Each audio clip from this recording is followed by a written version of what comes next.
Captain's log. Stardate 160207. How's everyone doing? I've been better. I am not gonna lie, I have been better. Last week I had anticipated on doing an epic log for passing my 6-month certification, but my body had other plans. As some of you know, I recently had to go to sick bay to have my appendix removed. I'm getting along better from that. I still get winded, I still get sore, but doing better than I was. That being said, I want to give, before I go any further, I gotta take a moment. I want to thank Mike Wyatt and Matt Thompson for coming to sick bay, paying me a visit while I was in there cooped up. I really appreciate that, guys. I really do.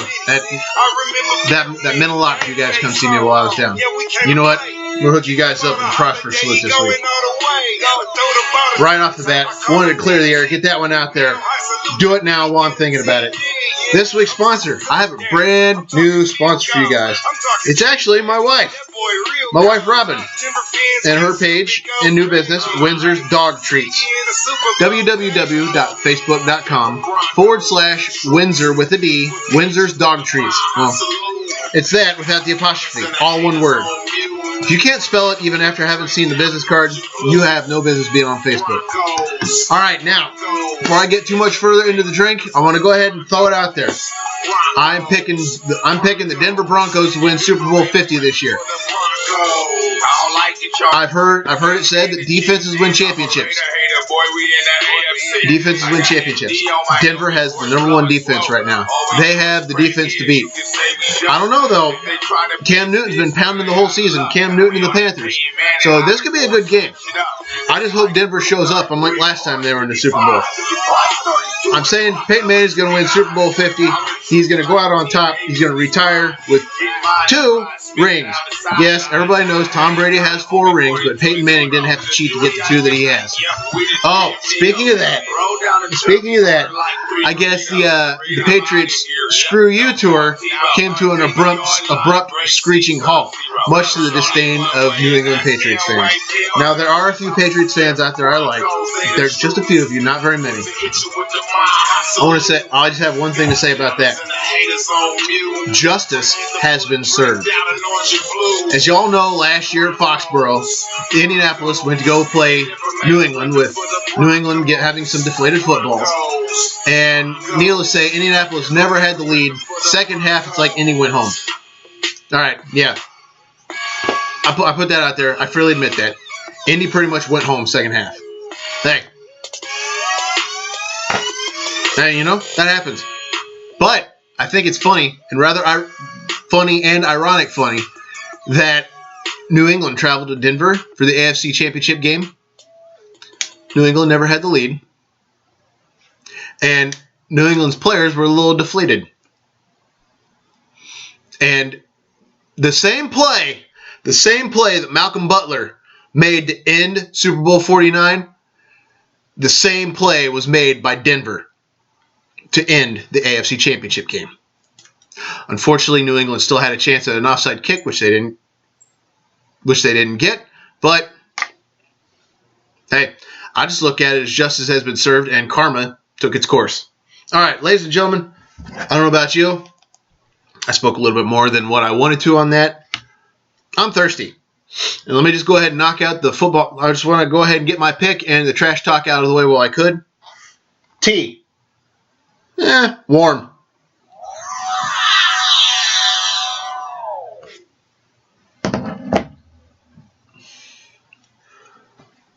Next week, due to some of the medications I'm on right now, I can't drink alcohol, but that's fine. Next week, I'm going to make it up. Kapla! Need to have my food slot fixed. All right. Hold on your hats. Since I wasn't able to do an entry last week, I have 2 weeks worth of birthdays and some additional greetings I got to get through. So you know what they say. Get to it quick. Get living or get dying. So let's do it. First birthday for the last 2 weeks. Well, first birthday to end the month last month. Coworker I know I worked with him in Germany. From what I think he's back in Georgia now. Ben Basigalapi. We called him B11 back in the day. What's up, dude? How you doing? How's life treating you? Hope you had a happy birthday. I hope you got treated well. Hope you got spoiled rotten. You deserve it, my friend. Hey, you know what? I'm going to drink to you. Next on the list. Cousin on my mother's side. I haven't met her in person.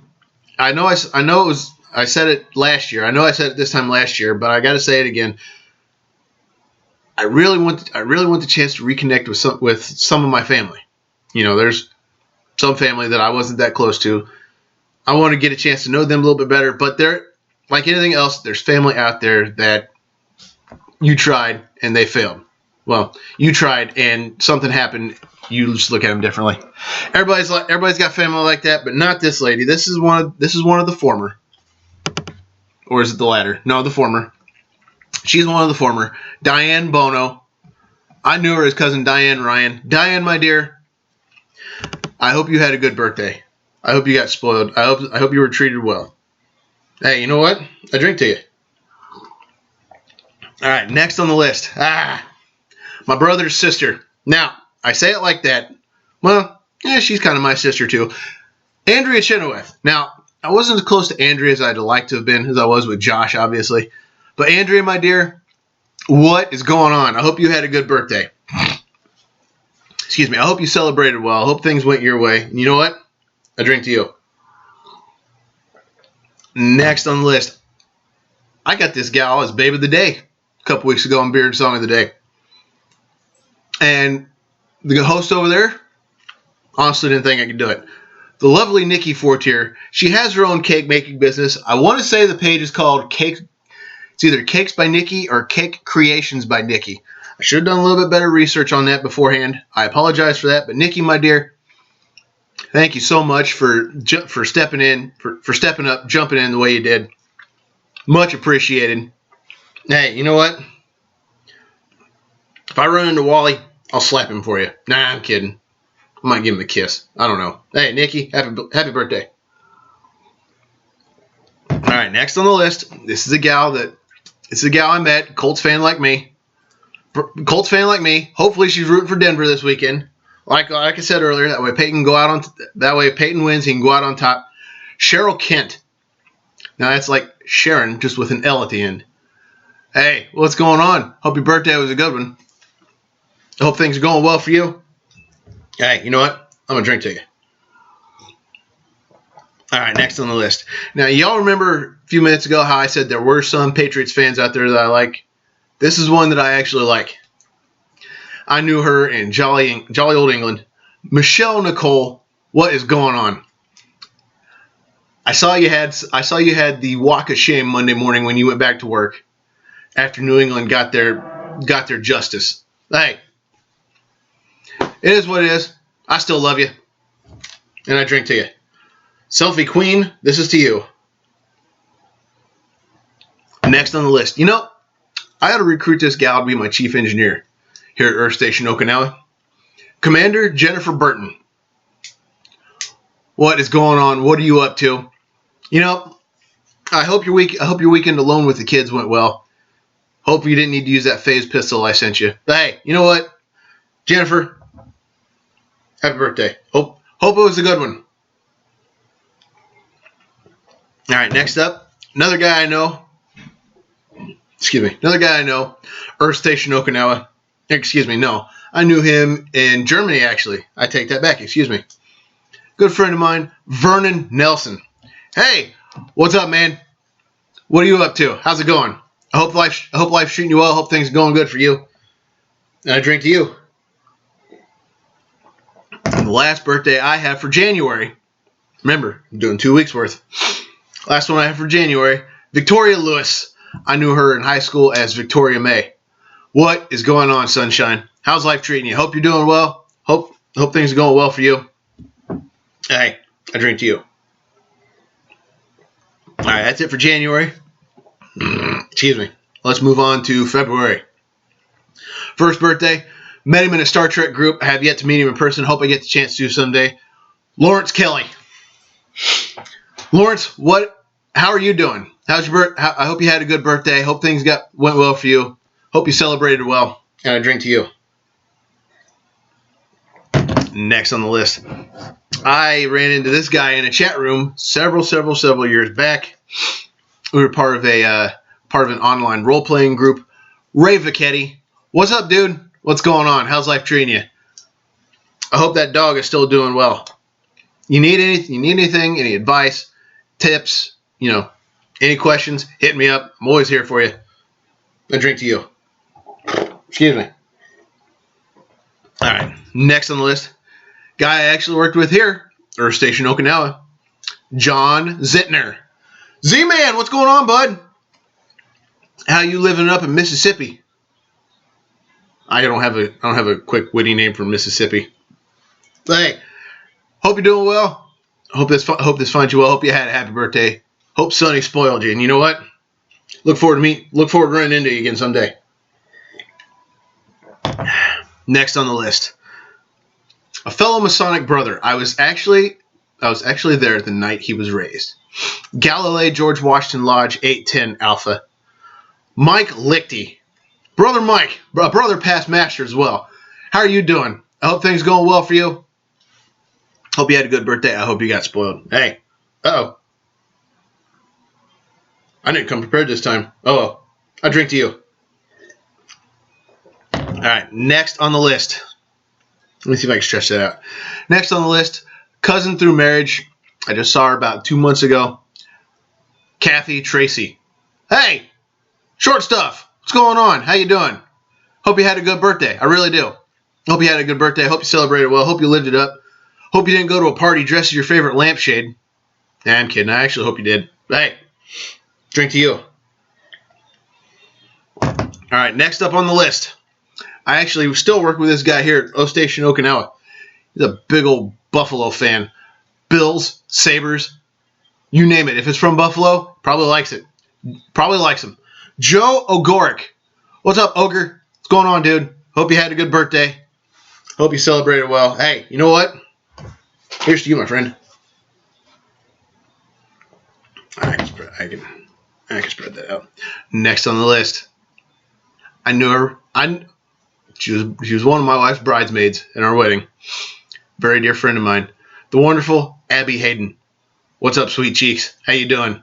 Hope you had a good birthday. Hope you celebrated well. Hey, come over, give me a haircut, or maybe a shampoo. Nah, I'm kidding. I do need a trim though. Hey, Abby.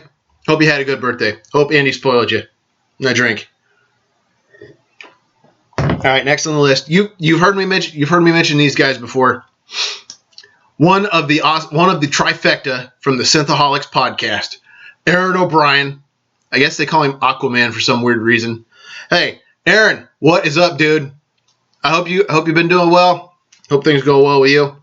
And so I learned your favorite episode is Tapestry. Well, the episode I'm covering is going to kind of tie into that. Being a hardcore Trekkie like me, I hope you know what I'm doing, or I hope you know what I'm thinking about already. But hey, Aaron, hope you had a happy birthday, my friend. All right, next on the list. I've only bumped into this guy a few times. I haven't actually had a chance to sit down and talk with him, but I know him from back home. Roger Wheatley. Hey, Roger, what's going on, dude? I hope you had a happy birthday. I hope things are going well for you. I hope I get a chance to sit down and actually talk with you sometime. Hey, you know what? I drink to you. And finally, the last birthday for the week. Well, last couple weeks. My adopted step sister-in-law. Figure that one out. Kinda. There's more to it than that. I'll get into it later. Casey Polenko. Casey, my dear, what's going on? Hope you had a happy birthday. Hope you celebrated well. Hope you kept it clean. Hope you partied hard and enjoyed. I drink to you. Holy crap. 14 and a half minutes. Got through the birthdays. Also in that, we also took care of my football my football picks too. One important greeting I got to get to before I start talking about Identify This. The lovely Stephanie Eccles. Worked with her in Germany. She's living it up in Greece. Kind of slippery there, isn't it? No, I'm just kidding. But Stephanie, congratulations to you. From what I understand, you said yes. And hey, I'm going to leave it at that. Wait, actually, no. Let me do this. From what I understand, you said yes. I give you the prosperous salute, my dear. Congratulations to you. And a drink. All right, let's put this stuff back on. All right, now, let's talk about Identify This. I had 2 weeks worth out there, so just bear with me. All right, first one, I wanted y'all to identify the character. For those of you that know the original series, obviously that's where that's from, that is Lieutenant Commander Benjamin Finney. The USS Enterprise's former, well, he was a records officer until he was suspected as being murdered in cold blood by Captain Kirk due to negligence. But as it turns out, he wasn't. Once you identify the character, that was Ben Finney. Nobody guessed it. But hey, it's all good. All right, next one up. I wanted you all to identify the weapon. Okay? I want you all to identify that weapon. That is a 22nd century phase pistol from the series Enterprise, later known as Star Trek Enterprise. And, excuse me, James Bowden nailed it right on the head. Awesome job, James. Well done. Let's move on to the next one. I wanted you to identify the singularity. Now, I am going to go ahead and admit this was kind of a tricky one. Wasn't easy, but then again, it wasn't intended to be easy. The hardcore Next Generation fans, I hope knew that one, because there's about 7 instances of Worf in that one. 1, 2, 3, 4, 5, 6, 7. 1, 2, 3, 4, 5. Yep, 7 instances of Worf in that one. That was a quantum singularity, which Worf was sealing in this image, that he had tripped while in a shuttlecraft en route back to the Enterprise. I'm not going to go any further with that because I can use that one later. All right. I'm going to do them a little bit out of order, and there's a reason for that. I wanted you to identify, on this one, I wanted you to identify the starship.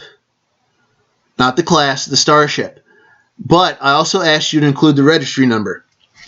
Michael Cormier, Carolina Panthers fan, who I actually kind of hope's crying Monday morning. No offense, Michael, nothing personal. I mean, it is what it is. I want to see Peyton Manning go out on top. He deserves it. But Michael Cormier answered that one correctly. He said that was this USS Enterprise. Registry number NCC1701B.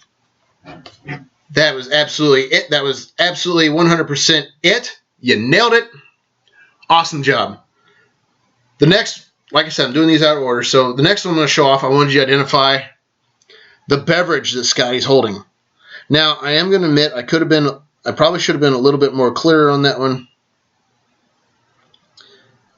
But honestly, in the episode, it was never identified. Scotty never identified what that was. I'm going to see if I can quote him here too. He said, "Well, it's green." Now, I got to give Rob Mills an honorable mention on that one. He didn't exactly answer it correctly, but he did possibly identify the beverage, even though it was never identified on screen. He said that very well could have been Aldebaran whiskey, the same beverage that Data gave Scotty a bottle of when he was on the Enterprise D, when he was rescued from the Dyson Sphere. I'll go along with that. Because, like I said, nothing was said on screen about it. So, hey, you know what? It very well could have been. And, nope, can't do that. Okay, and the final entry from Identify This, I wanted you to identify the planet. Now, Rob Mills, who I just gave an honorable mention to for the Aldebaran whiskey, he got it right, even though he didn't answer even though he wasn't right with Aldebaran whiskey, mainly for the fact that it wasn't named on screen. He got this one right. He said it was Romulus. That is indeed the first city from Romulus. Awesome job there, Rob. Congratulations to you and all the other contestants on Identify This week. I give you all the Prosper salute, and I drink to you. All right, let's see here. Hey, that's it for that. That's it for the additional greetings. I already did NFL, so that leads us into this week in Trek history. Only got a handful of entries. Beep. Only have a handful of entries this week. January 27th, 1940. Actor James Cromwell was born. Now he played a variety of roles through Star Trek: The Next Generation, Deep Space Nine. I think he even had a couple roles in Voyager. He had a couple appearances in Enterprise, both uncredited, and was a main player in Star Trek First Contact as Zefram Cochrane. He played Zefram Cochrane in his appearances in Enterprise and in First Contact. Awesome actor, good dude, turned 76 this year. Also who would have turned 76 this year from the 1st of February, actress Bibi Besh. Now she had a major role in Star Trek II: The Wrath of Khan. She was the lovely Dr. Carol Marcus in the Prime Reality. I bring that up because if it hadn't been for her creating the Genesis planet, Khan would not have had a weapon he could have used against Kirk and company on the Enterprise. She would have been 76 this year. Sadly, she passed away September 7th, 1996 from breast cancer. 20 years ago, actually. Almost 20 years ago. That's too bad, too. All right, let's move on. February 2nd, 1949, actor Brent Spiner was born. He played the ever cool android Lieutenant Commander Data, all 7 seasons of The Next Generation, 4 movies, and he also had a small role in Enterprise as Dr. Eric Soong, and he even voiced Data in the Enterprise finale. That awesome actor turned 67. February 3rd, 1970, actor Matt Winston was born. Now, why am I bringing him up? That's easy. He had a major role. He had a major part in the first three seasons of Enterprise. He played the mysterious crewman Daniels, a temporal agent, which I still don't understand that. I still don't understand that whole temporal agent, temporal Cold War BS timeline. Hey, did give us a cool season 3 though, and he actually appeared. He's actually one of 4 actors aside from the main cast to appear in every season. He turned 46, and yesterday, actually, 1982, the lovely Alice E was born. British bombshell. Oh my goodness. Whew. She played the alternate reality Carol Marcus in Star Trek Into Darkness. She turned 34 this year. Now, I brought her up because, well, it's only fair. I mean, she was a weapons specialist on the Enterprise at the time. But hey, you know what? I mentioned her Prime Universe counterpart. I thought it was only fair to mention the alternate reality counterpart. That is it for this week in Trek history. That is all I've got. Folks, it is time to move into the databanks. I picked one that kind of hit close to home this week. Folks, I'm talking about Samaritan Snare from The Next Generation. That's a spoiler alert, folks. The following segment contains spoilers. That being said, let's jump in. The Enterprise D is en route to the Epsilon 9 sector to complete an astronomical survey of a new pulsar cluster, while Ensign Crusher prepares to divert to Starbase 515 to take another series of Starfleet exams. Crusher is understandably nervous about the exams. However, Riker reassures him by reminding him that he has the practical, hands-on knowledge. Meanwhile, in sickbay, Captain Picard and Dr. Pulaski debate a cardiac replacement procedure, which Picard has been putting off for far too long due to his personal image. Picard walks onto the bridge as Crusher is about to leave. He informs Crusher that he'll be traveling to the Starbase with him. As Riker questions Picard's motives, Crusher expresses his unease to Lieutenant LaForge. As the Enterprise drops out of warp to launch the shuttlecraft, they receive a distress call from a disabled vessel in the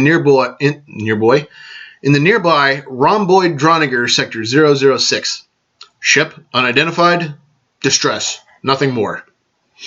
As Riker orders an intercept course, Data informs him that the course change will put them at considerable distance from Captain Picard. As the Enterprise enters the rhomboid Droniger sector, they examine the vessel, which is a basic design. Riker makes contact with the Pakled vessel Mondor, which is broken. When asked why they are so far from home, they state that their mission is to look for things we need to make us go. We look for things we need to make us go.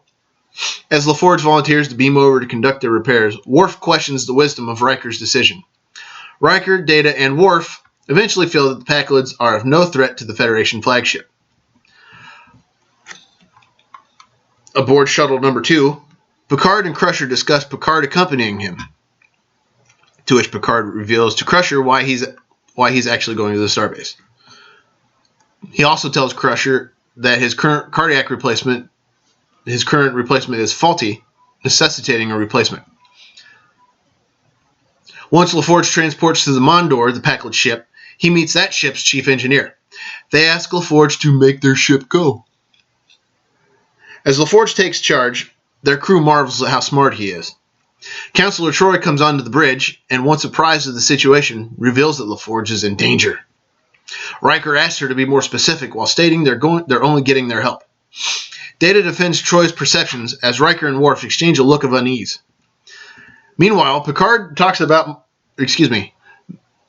a mortality rate of 2.4% for his upcoming procedure, which Crusher reassures him is good, while asking why he didn't have Pulaski perform the procedure. Back on the Mondor, LaForge reassures Riker he's fine as he manages to restore the guidance systems. However, before he can do anything else, main power fails. After informing Riker, he and Troy exchange a glance. Back on the shuttle, Crusher and Picard discuss Picard's feelings about children. Wesley tells Picard he feels he would have made a good father. Picard moves to the aft cabin to continue reading, leaving Crusher alone at the helm. As Riker observes the continuing repairs, telling the Pakled captain he's willing to tow their ship to a nearby repair facility, just as their main power comes back online. LaForge prepares to beam back to the Enterprise, as their captain grabs his Type 1 phaser and stuns him. Before Riker could beam him back, the Paklids erect shielding of Romulan origin and cut off the transmission. As the Paklids maneuver their ship to face off with the Enterprise, Riker and company attempt to regain contact with LaForge's captors while preparing for battle. Meanwhile, back on the shuttle, Picard offers Crusher some refreshment, as it's been hours since they'd left the ship. Crusher puts the helm on automatic and joins Picard for coffee and sandwiches. Crusher takes the opportunity to learn more about Picard on a personal level. Picard, being an ambitious and undisciplined Starfleet officer, didn't have the time to pursue personal relationships. Being undisciplined, he related the story to Wesley about how an incident at Farspace Starbase Earhart, where he and friends of his got into an altercation with a trio of Nausicaans, which resulted in Picard being stabbed through the back. He also recalled not much pain, but rather a shock to his system. Picard tells Crusher he was a fool in those days, but that he'd learned a lesson about being arrogant, to which he hoped Crusher wouldn't have to learn. As the shuttle approaches the starbase, Picard and Crusher discuss philosophy and the arts against the technicalities of operating a starship.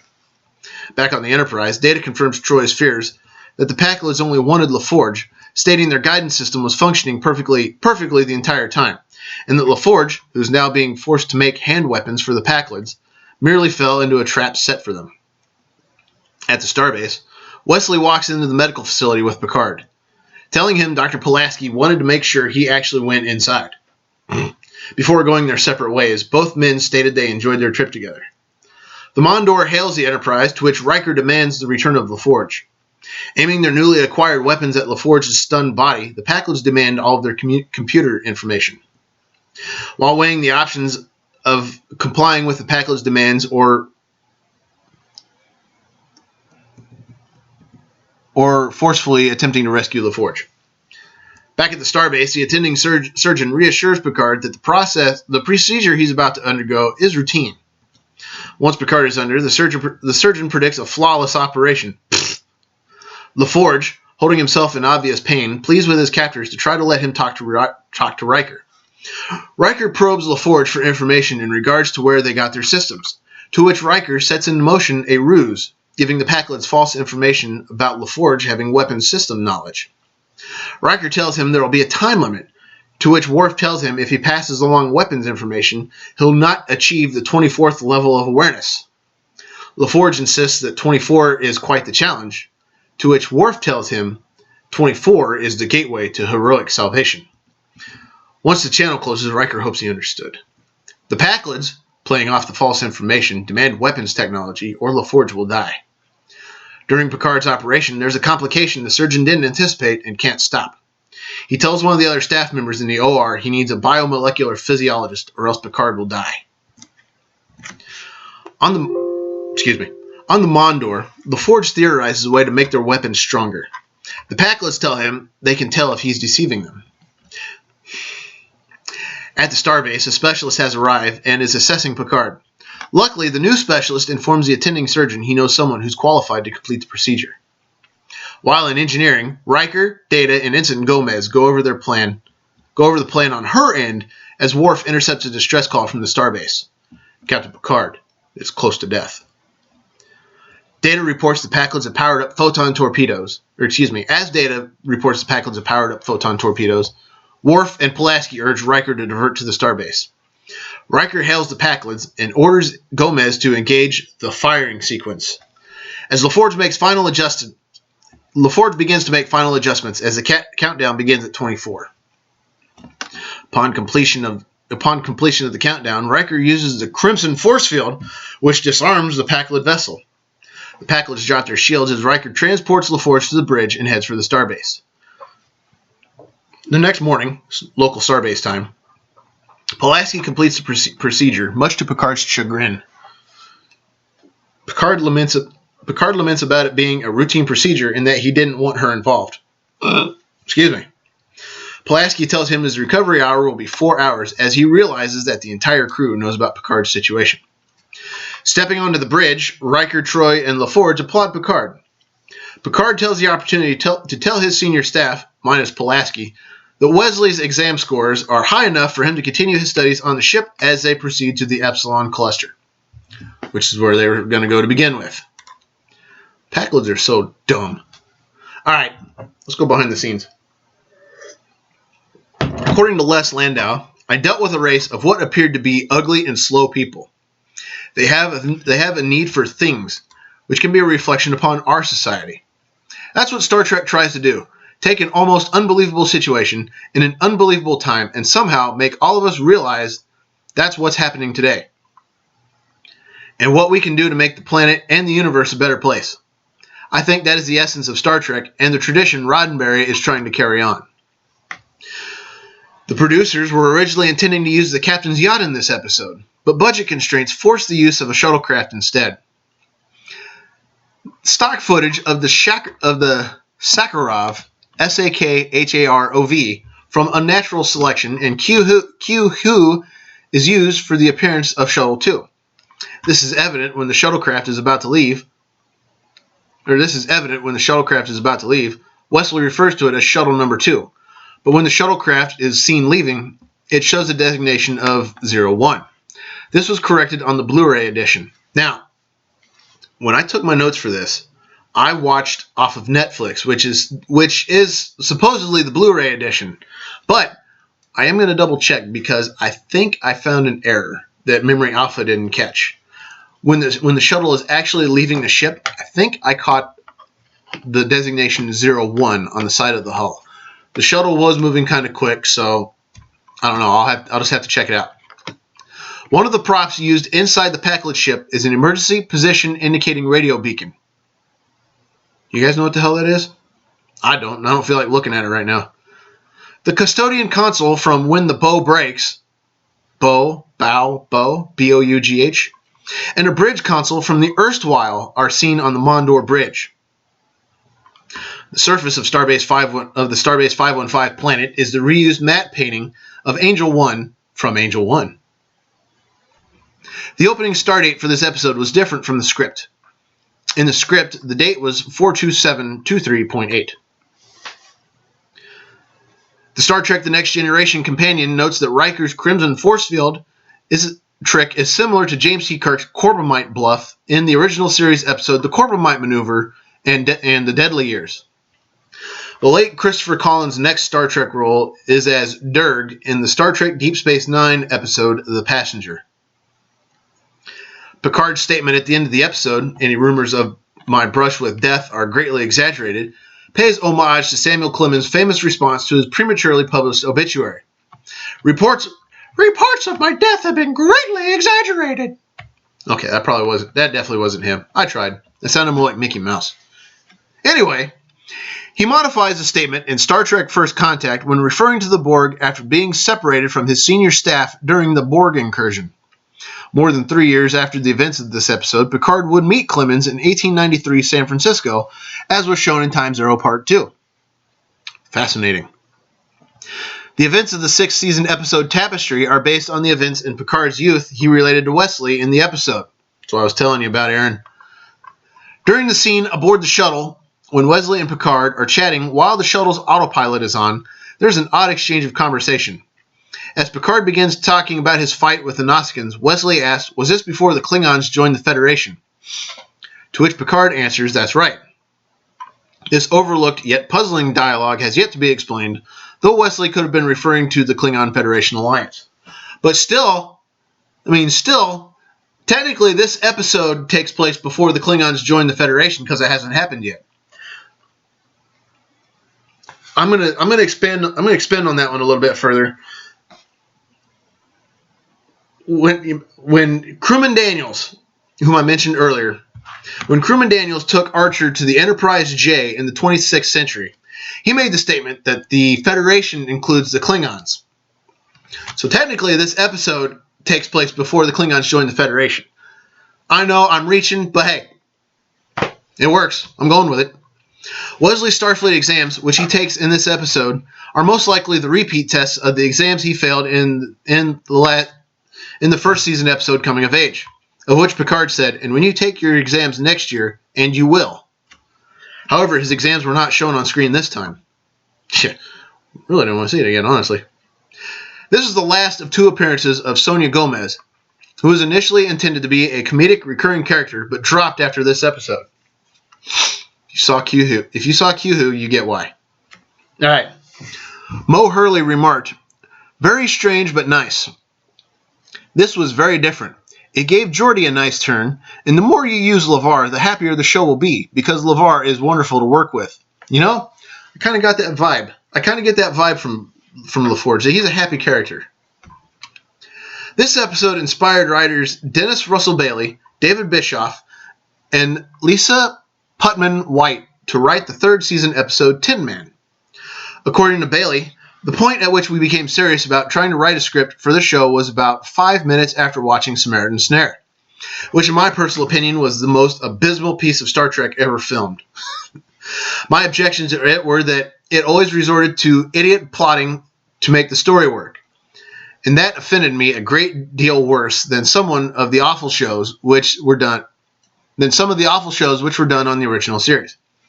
I thought the way in which it was plotted and the way it was dealt with was an insult to the intelligence of the people who watched the show and the actors and characters in the show. None of the plot could have happened if all the characters hadn't suddenly become morons that week. I'll go along with that. Someone must have been aware of how hokey it was because they wrote obvious questions into the script which they chose not to answer. For instance, before Geordi beams over, Worf says explicitly to Riker, "Do we have to send them our chief engineer because they have a little problem?" And it's never answered. If you don't want to answer it, don't bring it up. Another thing that is stupid is Deanna Troi comes onto the bridge and says to Riker, "I don't sense fear or confusion. Geordi's in danger. Bring him back." And no one even responds to that. They simply act as if it wasn't said.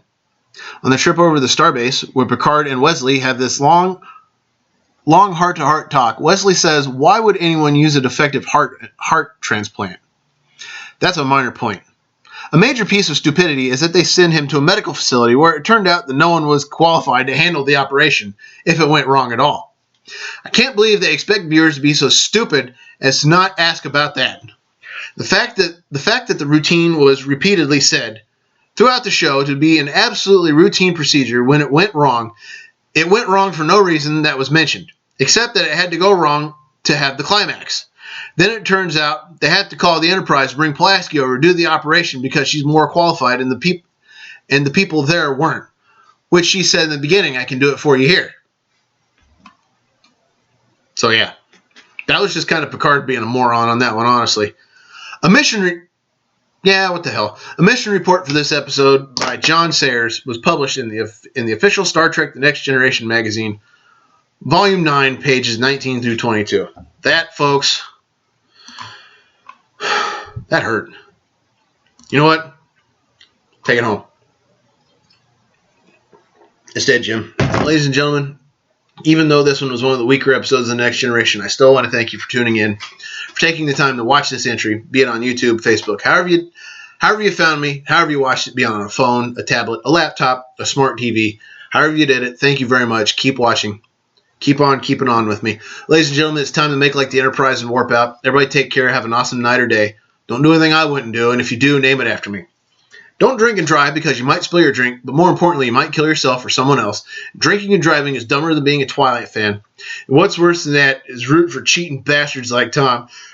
Giselle won't let me go to the Pro Bowl, and I got to inflate footballs again anywhere, and I should be playing Carolina again this weekend. Brady, men slapping women, racism, animal abuse, fake friends, people who welch on bets, anyone who writes for Agony Booth, or who is a member of, supports, or defends ISIS, or the Westboro Baptist Church, who tried to picket Leonard Nimoy's funeral but couldn't do it because they couldn't find it. Excuse me. Things like that are highly illogical, and I will not make time for them. Ladies and gentlemen, next week I plan to be back in full force. But until then, may you all live long and prosper.